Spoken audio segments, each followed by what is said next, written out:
The Boys is an interesting show. A hate-filled, spiteful, superhero-hating comic book turned overt satire of the superhero genre, MCUification of media, corporate greed, and social and global politics. A show that really shouldn't work, and sometimes doesn't. It has a lot of strengths, and a lot of weaknesses, and depending on the person you're talking to, they may have very, very different opinions on what falls into which camp. It's bloody, it's gory, it's over the top. It's pretty stupid. And that's one of the things I find most interesting about the show. The audience it seemed to attract, especially at the beginning, were pretty diametrically opposed to the politics of the show, the writers, and its cast, for the most part. But maybe that kind of rules.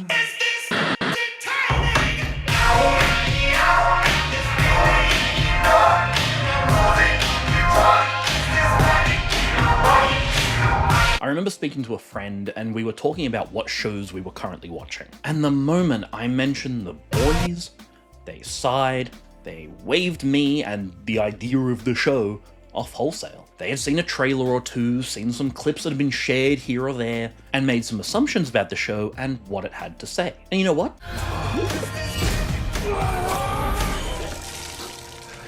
Fair enough. Looking at the way the show promotes itself, this will be the bloodiest season yet. Herogasm.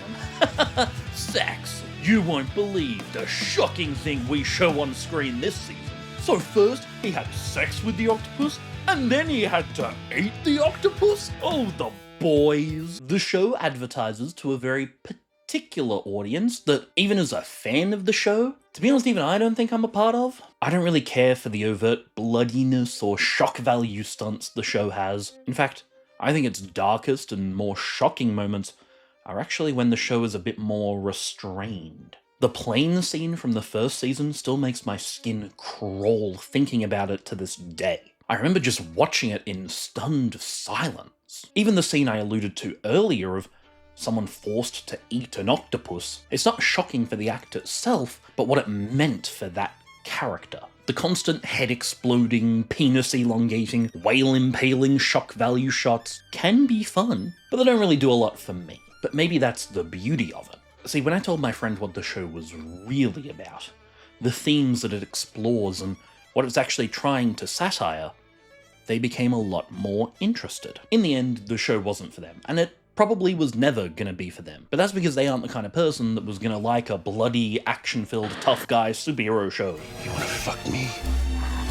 You wanna fuck me like a good boy?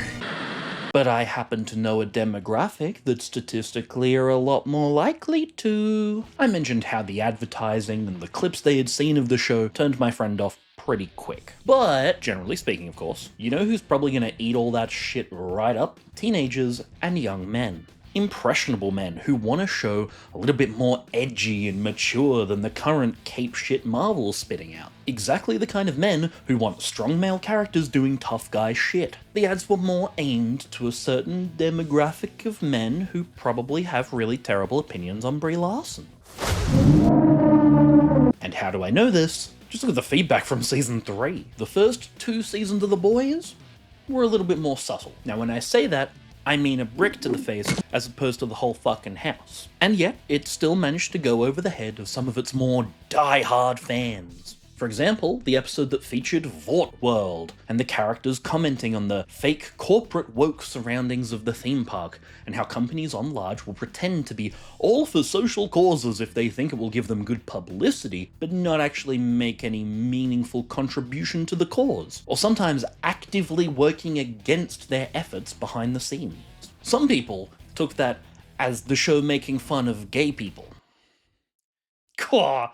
Good job, fellas. Well done there. Way to get to the real heart of the issue, huh? So when the show got clearer and more direct about its politics and what it's trying to say, shit hit the fan. Some people didn't realize that the show was making fun of them and their stupid, hateful beliefs. But maybe, possibly, and I could just be hoping against hope here, but potentially, it got some people to think.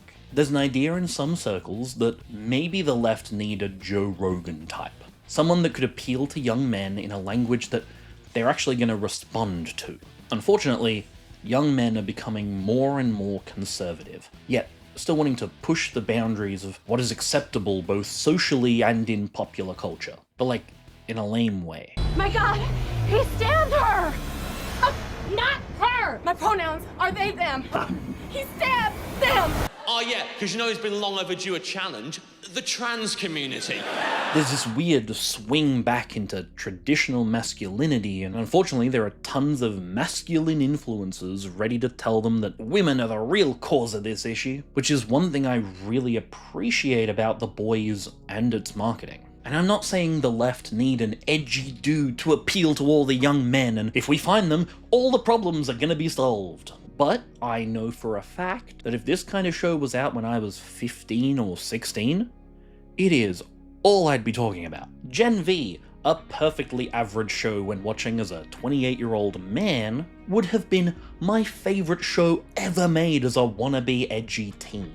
I just know it. And this is a generalization, of course, but maybe it is for some young people out there right now. Sucks it got cancelled, sorry folks. Maybe this kind of show, for this kind of audience, needs to exist so that they can actually hear these ideas and take them in, even if it's just mulling in the back of their mind. It's a lot easier to meet young people where they are, rather than drag them clawing, kicking and screaming to where they probably should be. Because maybe they're not ready yet. Draw in that audience craving the gore and shock value, then hold up a mirror and ask, these are the people you're looking up to? While still offering a group of strong men for someone to look up to and relate to, wherever they may be in life. Whether that's doing the right thing by your family, recovering from addiction, or being in touch with your own feelings and emotions through grief. I don't think it's an accident in the TV show that the only two members of The Boys with powers are the women. And when two of the male characters decided to get powers, it was seen as a horrific mistake that should have never been made, and we are still seeing the repercussions of that. I called the show stupid. And it is, but maybe that's the genius of it. I really believe it's not over for young men, not yet at least. When the WWE are intertwined with the Republican Party, All Elite Wrestling is here with strong men dealing with their issues and becoming better people, not afraid to stand up for what they believe in and inspiring change in spaces traditionally seen as quite conservative.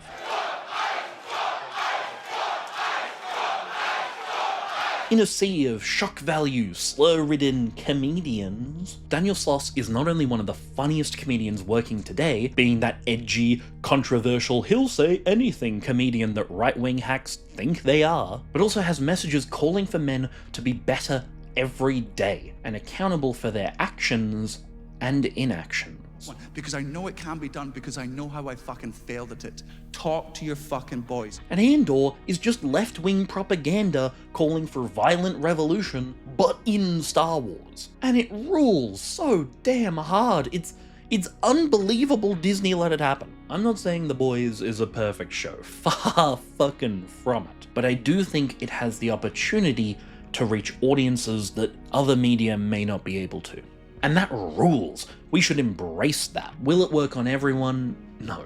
No, God no, I wish. But even for a bit, it did reach that audience. People heard the message, and maybe, even just for a second, they thought about it.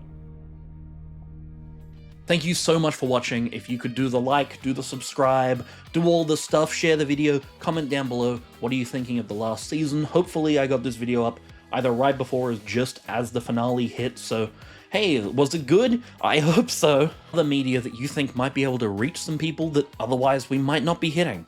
Please, I'd love to hear it. Thank you so much for watching. And I'll see you in the donut hole.